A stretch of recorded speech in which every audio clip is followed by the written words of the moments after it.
morning, and thank you very much for joining us. I am Iyori Folari. Well, my guest this morning, I got Mr. Terence Kwanum. He's of Global Amnesty Watch, and he's a researcher. Thank you, as always, for coming on the program. Thanks for having me. It's been quite a while. Thank you very much. Yeah. And then next to him is Professor Tunde Samuel. Professor Samuel is a pro-chancellor of Federal University of Oye-Ekiti in Ekiti State. He's also the 2016 winner of the African Prize for Leadership Excellence in Education. Prof, as always, thank you very much for coming on. It's nice being here. Indeed. Prof, let me start with you, if I may. Looking at former President Obasanjo's, involvement in national issues, just as every Nigerian should be involved. In fact, there are people who are saying that nobody running a country, participating in a society is not one man's business. It's for all of us. It reminds me of something that the former president was saying at the most recent meeting he's had in the public sphere, which is the meeting with Fulani leaders from the Southwest, represented by the leaders in the 3 Southwest states, including and in addition to Kwara and Kogi states. And it was a point that he himself made, that solutions, answers to national questions require solutions, and providing solutions is not a one-man affair. It depends on you, it depends on me, addressing people at his meeting.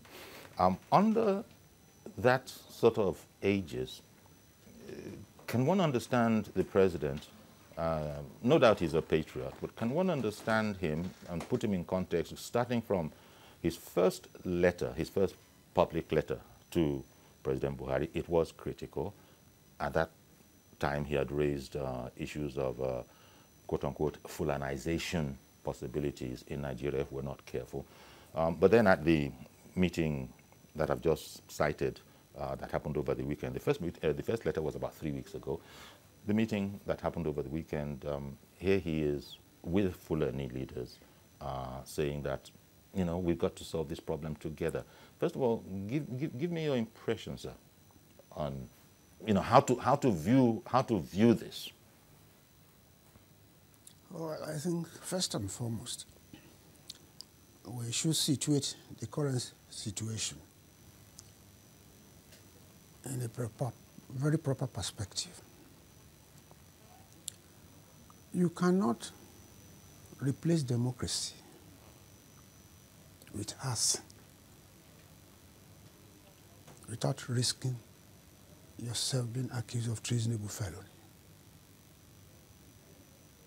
People should be very careful. What is happening now borders on prospective treasonable felony. Secondly, which is to be distinguished from treason. Yes.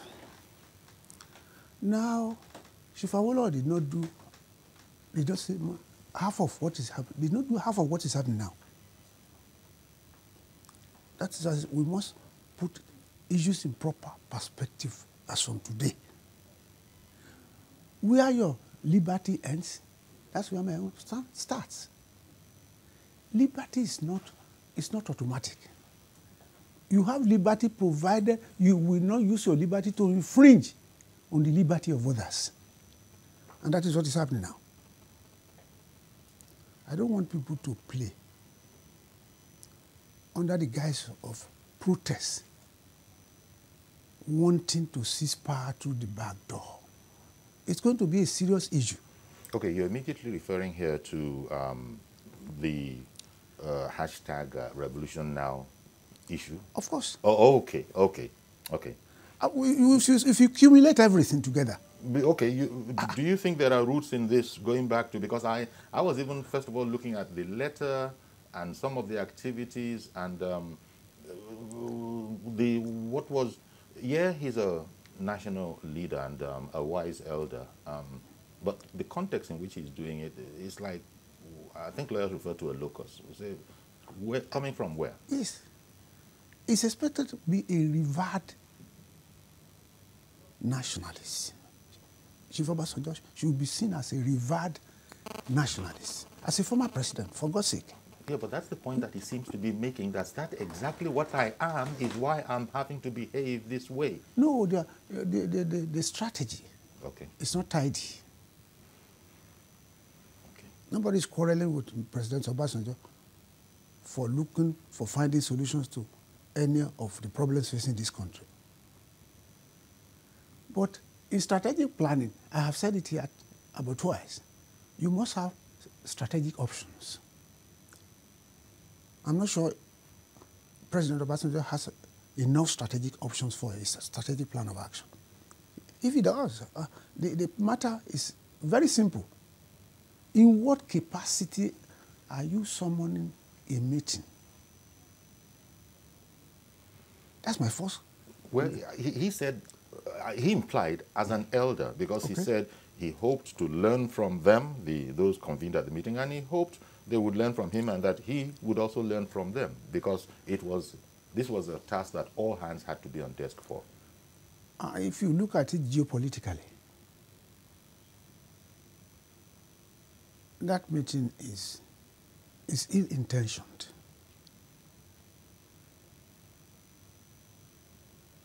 I don't know from what, I can't understand the angle from where the meeting is coming. That there was too much tension in the air, criminality, misunderstandings, blame being traded, all of which could lead us to a very, very dark place as a nation, and that he was anxious, as most well-meaning Nigerians would be, to prevent such a fate. Is that after consultation with the governors in that zone? Let us be very frank. People they've already spoken in 2019. Whatever you want to do in a particular zone, let's take the Southwest, for instance. You can't neutralize those who govern. That's why I say, where is the local standard? Okay. On what basis? Are you the rulers in that zone? He could say it was not an official meeting. He can do it. I'm not quarreling. Yes. I've told you it is the strategy I'm opposed to. He He could discuss with the governors and bring them into it. So that whatever decision they are going to arrive at, we have the support of those who govern the zone. Okay, it would have an official involvement. You cannot have a surrogate government. Okay, Terence, how did it grab you? Because a lot of, now there seems to be something of a calm, the letter itself being something like 3 weeks old now. Yeah, the meeting came to me, as a surprise, but on a second thought, I'm looking, because he has raised, in his previous letters, he has raised concerned issues of security, which they affect all of us. And now, he has also raised concerns that a lot of Nigerians from other sections were complaining. Those were genuine. Now, what we expected was he to have called the aggrieved Fulanis that he referred to in the letter. Because in the last 2 years, we've been battling with the Miati groups.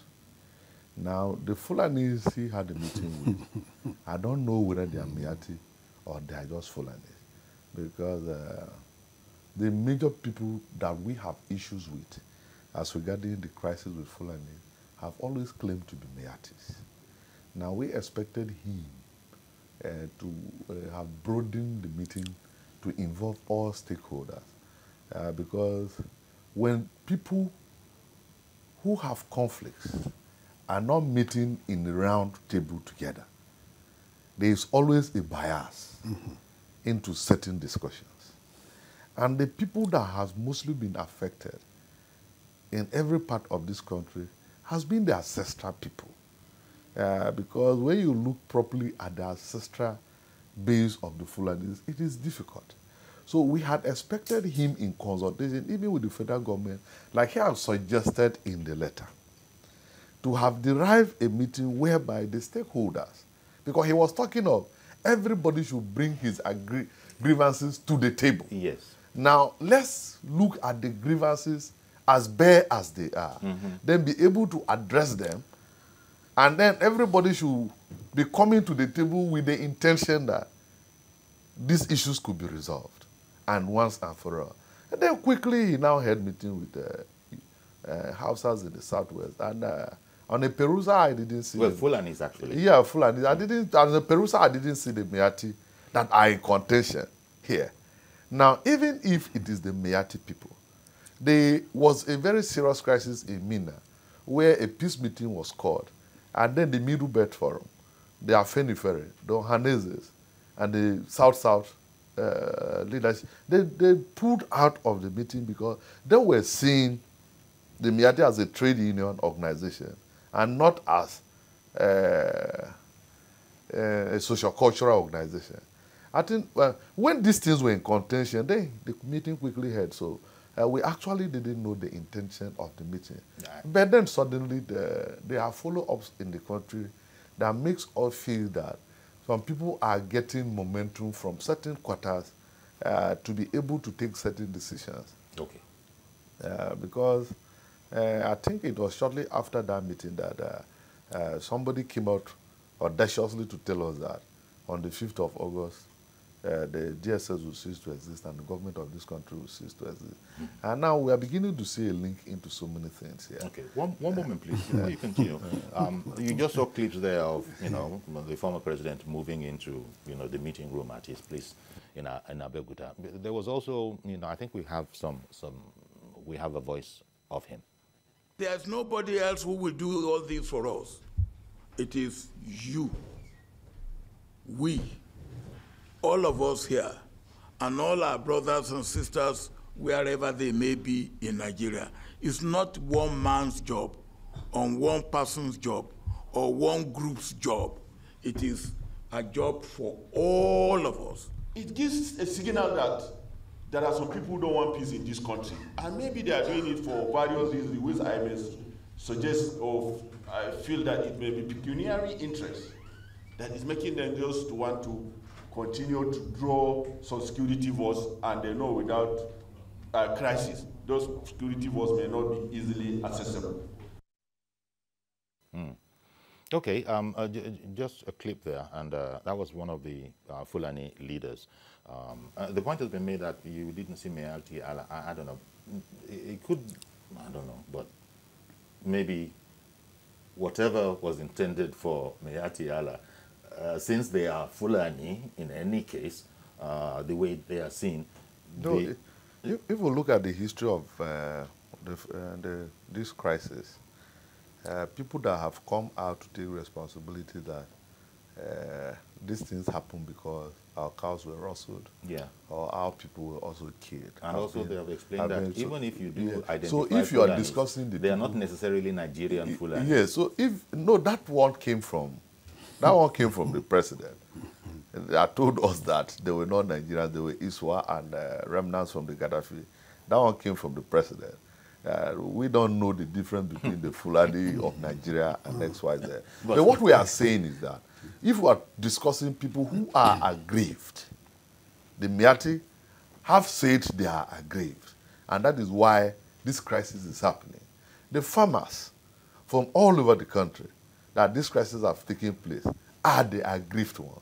Then they are the ancestral people that feel that their places have been invaded.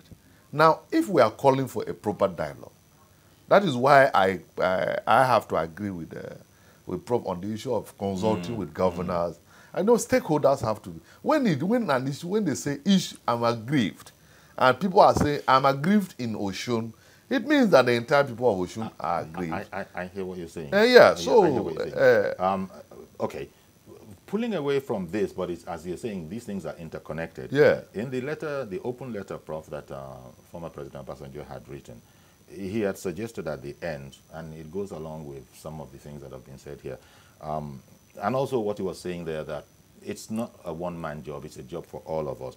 So he had said that, he was suggesting to the president that they contact, the following people, and then he proceeded to name an appreciable list: traditional rulers, past heads of state, And then curiously, in bracket here, no matter how competent or incompetent they have been and how much they have contributed to the mess we are in, that's the bracketed statement, then past heads of paramilitary organizations, private sector, civil society, community leaders, particularly in the most affected areas, present and past governors, present and past local government leaders, religious leaders, past heads of state, past intelligence chiefs, past heads of civil service, and relevant current and retired diplomats, members of opposition, and any groups that may be deemed relevant. This was a suggestion from the former head of state as to those people that you can draft to help us air this problem and arrive at a solution. I want to repeat myself. It is the locus. If those who are beating the drums of war, that is what is happening now. Even though he's saying that he's trying to prevent that very notion. Yori, please, they should take a second look at the matter. What is happening now, people are trying to beat drums of war. People are trying to incite the nation. And after democracy, you cannot bring anarchy to replace the democracy. That's exactly what they are trying to do now. Nigerians have spoken on the 29th of May. If Nigerians want to replace this government, let them so say. I don't want to see traces of anarchy. I'm not comfortable. And people should stop beating the drums of war. Okay. Because you don't know what is going to be the end. When Prof says it like he says it, and I've also heard other perspectives, which is, for instance, now, because Prof's comments have brought us directly into yesterday. Yes. Now, you've also seen other commentary that, well, you see, we have a constitution, we have our laws, and we can't see where he has, as the DSS director put it, crossed the line that we, from a legal perspective, cannot see it. How would you respond? Oh, well, I think those are the people that might have pushed him to take the actions he did. Because there's a clear line between a call for peaceful protest and incitement to revolution. There are two different things here. Now, somebody came out in this country to call for a revolution. And if we look at the video he released with the orange berets, he said that on this particular 5th of August, he was specific, the DSS will cease to exist. The government will cease to exist. If I want to throw a stone on you, if I tell you I'm throwing you a stone, my leg is already on the stone. So we cannot underrate that kind of statement. You know, the only difficulty I have now, I thought we were having a conversation about OBJ's involvement of himself in national issues, even as he explained that is his right. No, yeah. You know, so how the OBJ affair, his first public letter, then his other peculiar, some have said, meeting with Fulanis from the southwest and Kogi and I don't see if there's any link into yesterday. Yeah, when they say they're calling for drums of war, and then the war has been called, I think you cannot be able to neglect it. What happened yesterday in this country was actually some people trying to come through the back door and bring some crisis on us. So that's reading between the lines then? Yeah. This is a matter of interpretation. Of course. And understanding. Yeah. So that because ordinarily there seems to be no connection. No, that they seem to be separate events. That is when you don't look deep into it. This is a young person that have run an online newspaper in New York. If you follow the editorial of Sahara Reporters, you will look the trend of attacks on our nation from that report. Now, if you look at the funding of Sahara Reporters, it's linked to NGOs from abroad. Now, if there's somebody who has gone through a presidential campaign, has spent a lot of money, there were even controversies of being accounting for 150 million. Now, somebody comes out from that kind of huge expenses and is calling for a revolution. I know how financially cumbersome that project would be. Somebody is calling for that kind of thing and coming from that kind of expenses, you know that the person is ready. And obviously from his background and the sponsorship we've looked at, there are allies in this country, obviously, that he could use. And so when things are happening, you need to do deep and see how they interconnect with each other. You know, I introduced you as being from Global Amnesty Watch, and you're being a researcher there. And I brought that up again because I feel that you wouldn't make statements that are not fact-based. No, they are. So when you talk about sponsorship, and also you talk about his medium, that is his online medium's attack against our nation. Of course. He would see it as airing his opinion. No, but if I begin to link all these scenarios, they go deeper than I am even saying. You know, if you look, this thing has even connected to the methodology. Their methodology of international actors that their only business is to attack state actors. Now, they look at the human right of we citizens. They don't look at the right of the state. Now, if you look at the methodology these people are operating, they operate with the same methodology of attack the state actors. They don't care. They don't care whether the state has a right in any situation. It's just the citizens. Now, those are the issues that bring crisis. They even undermine the state.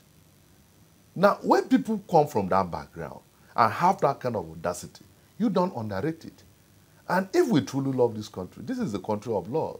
And the law says that you respect, the law protects us, and what do? We return the favor to the law. So we protect the law also.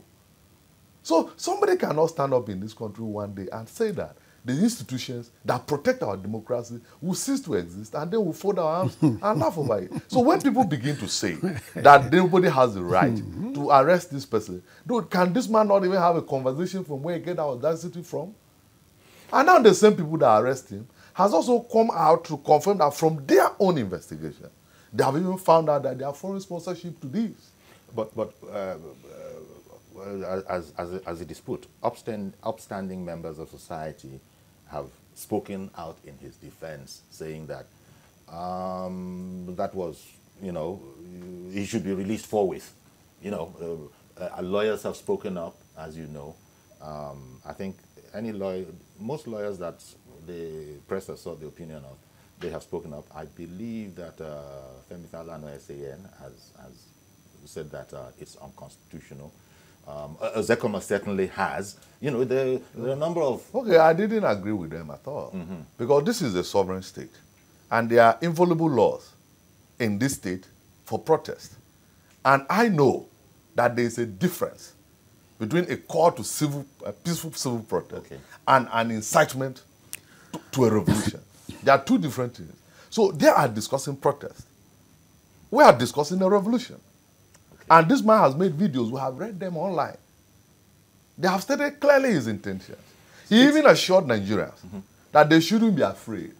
Nobody is going to arrest them because there will be no DSS by 5th of August. There will be no government by 5th of August. And I insist that, Uncle Yuri, if I'm telling you as I'm sitting here that I want to throw a stone on you, my leg is on the stone.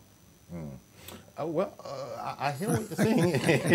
It's an interesting perspective that we have. Maybe, again, since you've said that when you look between the lines, whether we wanted to discuss Obasanjo's injecting himself into contemporary affairs, and me, I'd finished with the whole matter after the first public letter, backed up 3 weeks later by this meeting with Fulani leaders from Southwest.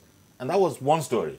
Now, this is another story. But you guys are saying, nah, you don't know how to look at it. Yes, that if you did, then you would see, well, okay, but this is the whole benefit of, you know, analysis, taking it from somebody's point of view. But, Prof, the call that was made, Garba Shehu has said, I was reading Garba Shehu, presidential spokesman, saying yesterday that the way Nigerians had reacted to it had shown indeed that democracy is still the only way known to them, and that they were supporting and voting for democracy by, you know, largely ignoring, which is not to say that there were not 4 or 5 states where people did try, a few, I think a couple of hundred people, going by the words of the police, did try, but the police were very much on ground to meet them. I think my position is clear on this matter. because Nigerians virtually did not. NLC pulled out. You can't even say NLC pulled out. NLC said, I don't even know what you're talking about. I've never been involved. No, obviously, TUC. Obviously because they were blackmailing the nation. Yes. They were blackmailing the nation because the struggle of 30,000 minimum wage as embarked by the Nigerian Labour Congress, they were not part of it. The NLC did it and succeeded. And they are in the struggle to make sure it is implemented. We were in the studio with you here when we started the struggle to liberate the people of the Middle Belt from the Fulani attacks. We started it in your studio. We were in the trenches for this thing. They were not there with us. They were campaigning to take over government. Now, we keep saying that if you are an activist, leave the business of politics. Because by the time you go into politics and you lose the election, don't bring the anger to start beginning to call for civil action. Okay, because they are coming from the background. He went and contested an election. He lost the election. Obviously, he's coming from the background and he came and lost an election. That is why he's beginning to cause all this crisis. But I don't advise him. That is not the right way to go. Because all the items they listed, why were they not in the previous videos he was releasing to the public? All these items of 30,000 minimum wage killings in Nigeria, they came up when he was arrested. And I see that as blackmail. Because those things have affected us, they have eaten deep into us. We are worried, and there are several groups in this country that are fighting to rescue Nigeria from this issue. That is why today you wake up, you see a governor trying to get a law on anti-terrorism, ranching laws, and XYZ. It means that the nation is already galvanizing itself together to be able to address these issues. Then you want to do it through a revolution. Okay. And then the revolution, and then you begin to sit and hear people begin to define revolution to suit them. Okay. And you see that word revolution, in fact, hashtag... When I see very serious citizens of this country trying to make it suit them. Hashtag revolution now. Yeah, people have opined that would be what was worrying government. But I've also heard people say that, but the man doesn't have the capacity to mount a religion. I mean, to mount a revolution. There's no visible sign that he even has the capacity. So the saying goes. Let's take a break. We'll come back. We'll continue to look at the seriousness of the situation. Stay with us, please. We'll be right back, and we'll include your calls.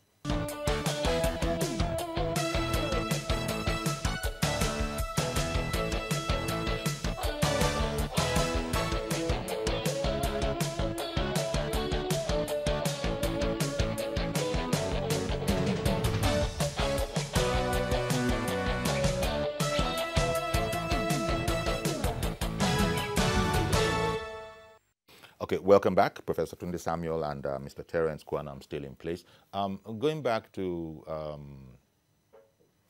the meeting, another excerpt from former President Obasanjo. If anyone in Nigeria today understands the price of national unity, it should be the former military head of state between February 1976 and October 1979. He later returned as civilian president after 20 years and served for 8 years between 1999 and 2007. So when he finds a link between the attacks by herdsmen on communities and the reign of terror by Boko Haram in some parts of the country, many people will take him seriously. He said these attacks are part of the grand design for what he called Fulanization and Islamization of African countries. Both Boko Haram and herdsmen acts of violence are now combined and internationalized with ISIS in control. It is no longer an issue of lack of education and lack of employment for our youth in Nigeria, which it began as. It is now West African Fulanization. But the federal government finds this unacceptable, particularly coming from a man who was in power at the elementary stage of the Boko Haram group. A statement from the Office of the Minister of Information and Culture, Lai Mohammed, says, since the Boko Haram crisis, which has been simmering under the watch of Obasanjo, boiled over in 2009, the terrorist organization has killed more Muslims than adherents of any other religion, blown up more mosques than any other houses of worship, and is not known to have spared any victim on the basis of their ethnicity. The statement says it is therefore absurd to say that Boko Haram and its ISWAP variant have as their goal what the former president referred to as Fulanization and Islamization of Nigeria. The minister also said that President Buhari has put to rest the mischaracterization of Boko Haram as an Islamic organization when he said in his inaugural speech in 2015 that Boko Haram is a mindless, godless group who are as far away from Islam as one can think of. The former president preferred what he considered the solution to terrorism in the country. Boko Haram and herdsmen acts of violence were not treated as they should at the beginning. They are both incubated and developed beyond what Nigeria can handle alone. Government must appreciate where we are, summon each group that should make contribution one by one, and subsequently, collectively, seek the way forward. Okay, so that's a report from our archives, recent, but still from the archives. And when Lai Mohammed was referred to there as the Minister of Information, it's as he then was at the time of the report. As you're well aware, the president is yet to, put portfolios to the ministers. So, but we used it for Obasanjo's utterances, and it now, one of the issues is, so who is he speaking to, and in what capacity? Because former presidents are usually, they're known to be reticent, when they do all the consultations that they do, one can only imagine it's, behind closed doors discreetly. But former President Obasanjo takes front, it takes the center stage. And as you were saying, Prof, he can be quite strategic about how he drops his messages. Somebody annoyed a lot of people when they said, when people, people will speak without, going too deep.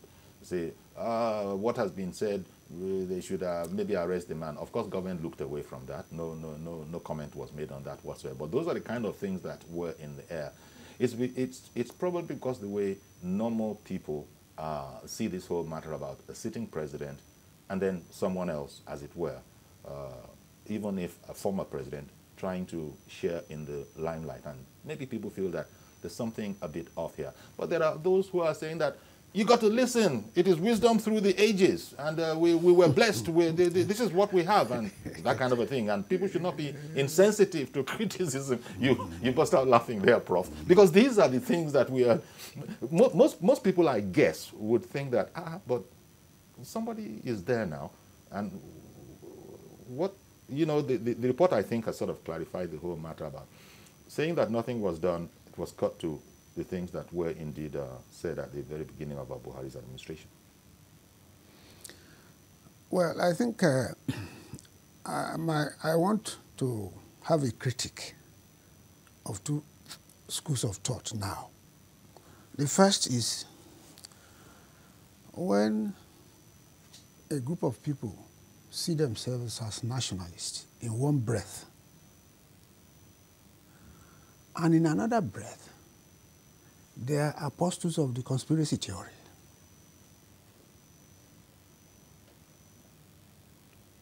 They see themselves as nationalists in one breath. Mm-hmm. And in another breath, their behavior is giving credence to the conspiracy theory. I'm not comfortable at all. I'm beginning to draw a line now. So, I have no problem. Showura is a brilliant guy. I give it to him any day. President Olusegun Obasanjo is a revered former head of state.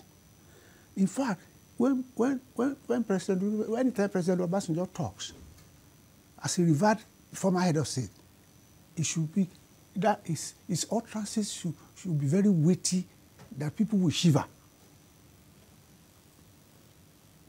In fact, President Obasanjo should not talk every time. Mm-hmm. It should be once in a while. I have no problem. But my assessment now is that I don't know where I can draw the line between a foremost nationalist and an apostle of the conspiracy theory. Maybe that's partly because he had opined, and now I'm jumping to the most recent meeting he had with the Fulani leaders, saying that insincerity is a big challenge we have in this place. If we're going to be naked, I'm paraphrasing him now, if we're going to be naked, let us know we're naked and say how we are. If we're going to be clothed, let it be so. In short, insincerity, let us agree that we're going to put all this stuff on the table, implying that this might be difficult to do in other fora. But maybe me calling you here as a private citizen, maybe you come because of my, you revere me as an elder, and that's all I ask. Like every elder, proverbial Yoruba elder, that will not be looking on when the baby on the back has his head in a wonky correct direction. That seemed to be what he was saying. And he was saying that the problem is our people are not sincere. You don't say all the issues that you have. And he was sort of inviting them, let's put it all up on the table, no matter how ugly. Put it all out on the table so we can identify it and then begin to address it. Otherwise, we're just going to keep on going round and round in circles. Before you react, Prof, I'm told that Maduka has phoned in. Good morning. Good morning, Uncle Yari. Good morning. Maduka in the UK. Good morning, sir. Good morning. Good morning. Yeah, please go ahead. Yeah, I'm going straight to the young man who is doing what he's doing in Nigeria. I need to say clearly that that young man has an agenda that nobody is clear about. One, he was a presidential candidate. We do not have to forget that. And he is carelessly using a word that he doesn't understand. Revolution is not a simple English word. It is more of a security and military language. People should not lose sight of that. You don't use that word loosely. And you are using it as a former presidential candidate who failed an election bid. And you have the capacity to mobilize this number of people. I do not think that any security in any part of this world will sit down and watch such a person execute whatever plan. I'm so shocked that some civil societies in Nigeria are even aligning with this young man. They are in a better position to understand the difference between a presidential candidate massively organizing a group of people into streets for whatever reason. It's just like our former revered president. I'm using the word of the respected elder there. My brothers, look at America. America, in their own context, seems to be under siege now.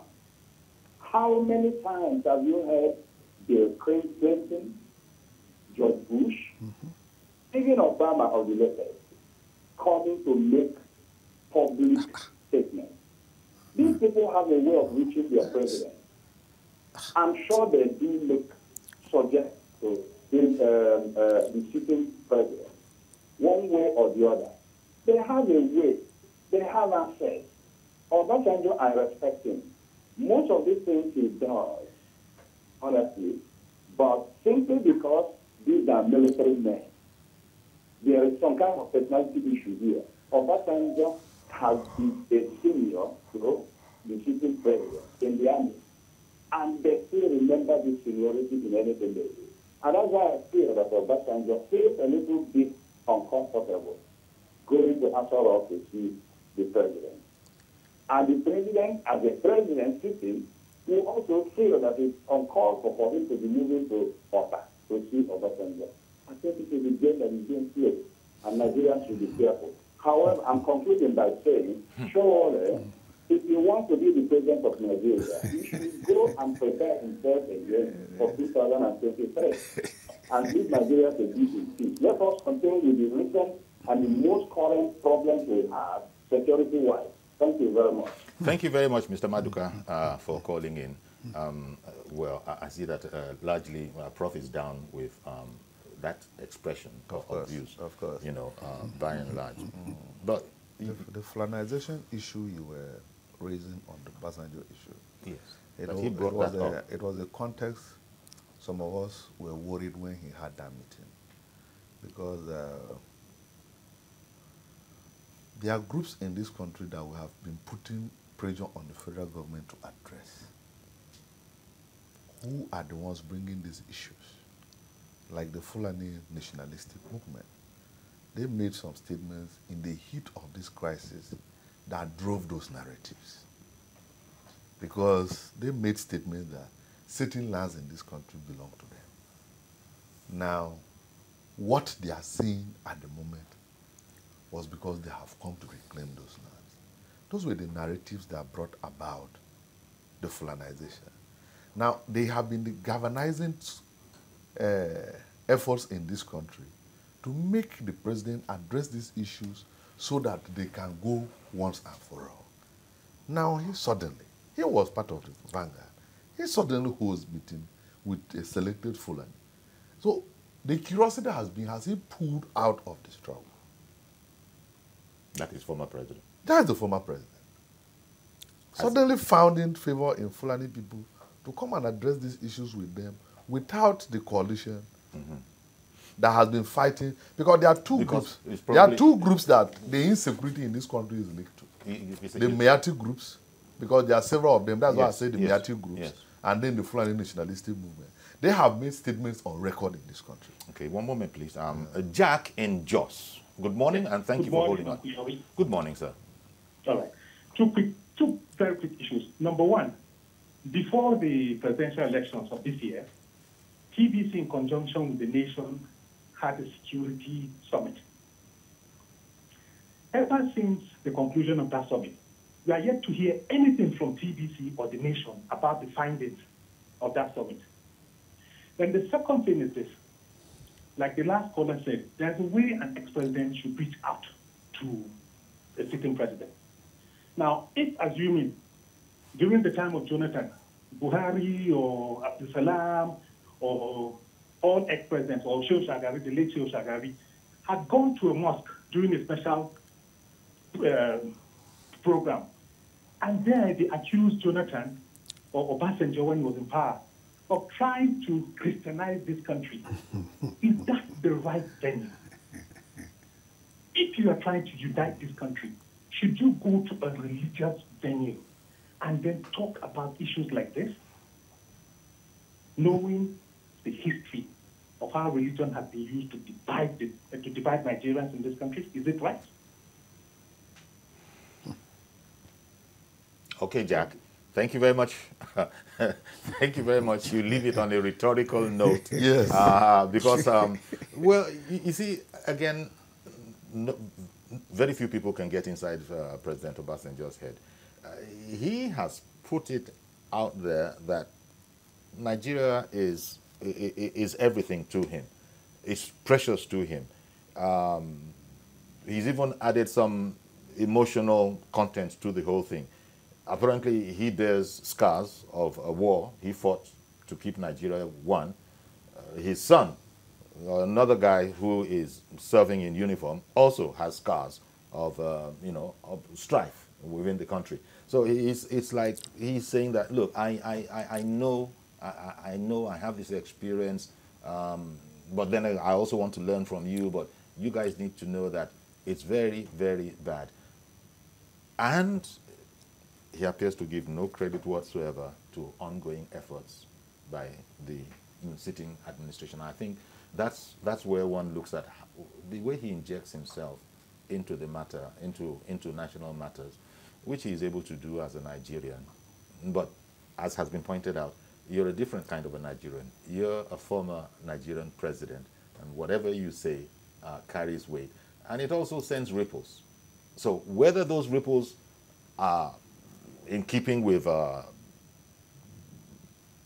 due political etiquette, or whether those things don't matter, is now the question that people are saying that, well, President Obasanjo, former President Obasanjo, is a man, is a one of a kind. I think so. When you were mentioning the former U.S. presidents and them conforming to a certain etiquette, I think I guess we're still trying to find I think Nigerians trying to make Obasanjo play the role he's supposed to play in this country is the love that they have for I'm sorry, president. Ayuba has been holding on for a while. Okay. Good morning, Mr. Ayuba in Kaduna. Good morning, Kuyori. Good morning, sir. Thank you for calling. And for holding Good morning, co-presenters. Yes. My own take is Obasanjo. I think the last caller from UK is actually getting Nigeria. Nigeria is a different society compared to UK, America, and all that. You see, they have their citizens, more of them are educated, like 90% educated. Nigeria is quite different. So, yes, there's a way to meet the president, but I think our own is quite unique. Please, you should just not generalize. We are not like America and all this. Our politics is quite different. But yes, I don't believe Obasanjo should go into a religious ground and make such comments like that. And there should be unity between all of them. But what we know is, if somebody is the president, he distances himself from other vice presidents and all that, former presidents and all that. And when you come out, then you start talking as if you have not been there before. You know, all these people, they refuse advice. You are talking to Buhari, you not answer. When Obasanjo was there, he refused all advice. He was, pursuing his thought tantrums and all that thing. It's when you come outside and you start thinking as if you are relevant to the society. Please, when they're there, they should behave the way the president should be, not when you are outside. Thank you very much. Indeed. Thank you very much.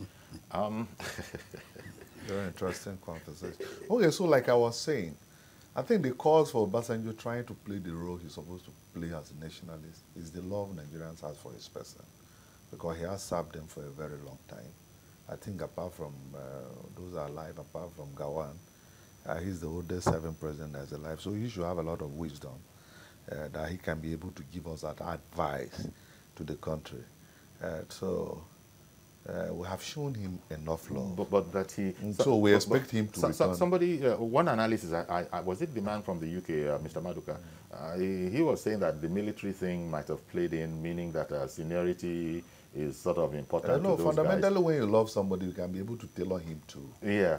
So maybe sort of explaining why wouldn't President Obasanjo simply seek audience? The simple request is that we have shown him much love.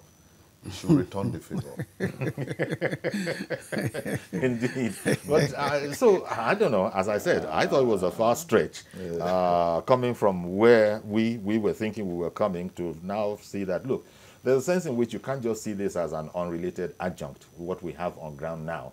But no, we have linked it since. Yes, yeah, we've linked it since. That's my surprise. That, we've linked it since, and that is why we're emphasizing that our sovereignty should not be threatened by any interest. This is our sovereignty. It has laws. The laws protect us, and then we have institutions that are so revered to us. And then you cannot wake up and toy with it. We're not going to accept that. We are going to stand and defend it. Okay, now this is not understandably, you said something. You said that, look, in some matters, you don't want to be partisan. You don't want to bring ruling party, opposition party. Yeah. And you think that this crisis that we're in, crisis of peace or the lack thereof, is something of a crisis. No, it has nothing to do with politics. It involves all of us. All of us are not safe. All of us are not safe.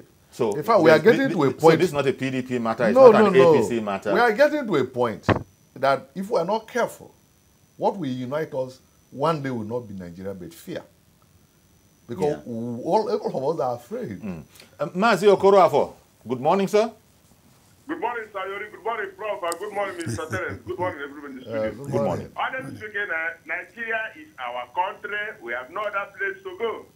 I agree that protest is constitutional. If you watch television, you see Hong Kong, Sudan, Egypt, Algeria, etc. But the thing is, our democracy is still a baby democracy because we are still coming up. Very soon we'll get to advanced state. Because I'm saying this because anybody who witnessed Nigerian civil war will not even try to mention their mouth and say crimes of any form. No matter any type of crime from anywhere, any level. But civil war that we saw in that down east, gentlemen, honestly speaking, up to today, we are not asked for this. Just check the number. That's from 1970 up to today. Because up to today, there are people down there still carrying bullets inside their legs. At least my mother's brother, their last born, they still have up to 7 bullets inside his leg after the people up to today. So we should think positively. We should work positively. The only option we need in this country is prayer. Prayers, prayers. God will help us. We'll move forward. Thank you. We are still moving forward. We are going to the advance forward. Thank you very much. Have a blessed day. Thank you very much. And we need prayer and also democracy. And we've chosen democracy. Yeah. And we've been working with democracy. We need to be patriotic to democracy. Okay, loyal to it. Yes. Let's protect our institutions. Once our institutions are protected, they'll work. But the fundamental thing is, once something doesn't suit me, it's so bad for this country. The country is no longer good. Now, we don't choose to respect our laws. We choose to respect our feelings. And that is why today, somebody has threatened our sovereignty. He's arrested, and then you see people even sympathizing with him. Because they're not looking at the law. They're looking at their thinking. Okay, let me squeeze in Sam. Sam, good morning in the UK. Last caller. Sam. Good morning. Good morning, Sam. Good morning, sir. Please go ahead. Yeah. Please, just to cut the story short in my own part, I believe Mr. President Obasanjo is jealous of this present man in power. Because the man is putting Nigeria in the right path, and he is jealous of that. That is why he's playing that role. I'm very sorry. Come to the gentleman that is calling for revolution. Revolution is the beginning of the problem Libyans are facing today. And they will hardly be out of it in the next 50 years, if not 100. Of course. Syria is the same problem. Revolution was the beginning of it.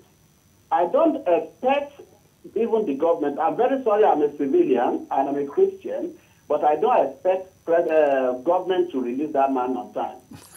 Also, come to all those pastors that are writing letters to the president. Why can't they, if you want peace in this world, let it start from you. Why can't those pastors try to do something to ordinary poor people in their church? Most of their congregation is up to nearly million. Why can't they do charity and support people off the street? Okay, Sam. I'm afraid we've run out of time, but thank you very, very much for calling in. Prof, did you want to say something? Yes, I want us to appreciate the psychoanalysis of the leadership prototype of President Buhari. If you were to be a tough battler, the situation would have gotten out of hand right now. If he had been a tough battler, if his leadership prototype is that of a tough battler, yes, but because it's a situation, he belongs to the situational leadership style. Okay, it's a much gentler approach. Yes, the situation would have gone out of hand. So, in other words, you're commending the president. Yes, but for the psychoanalysis of his leadership style. Yes. Thank you very much, Professor Tunde Samuel. And also, I'm completely run out of time. Thank you also, Mr. Terence Kwernam, a Global Amnesty Watch researcher. Thank you again, Prof. Yeah, thank you. Nice having you. Nice being here. And now that's our program. Please join us tomorrow for a fresh edition. I am Iyori Folarin. Bye-bye for now.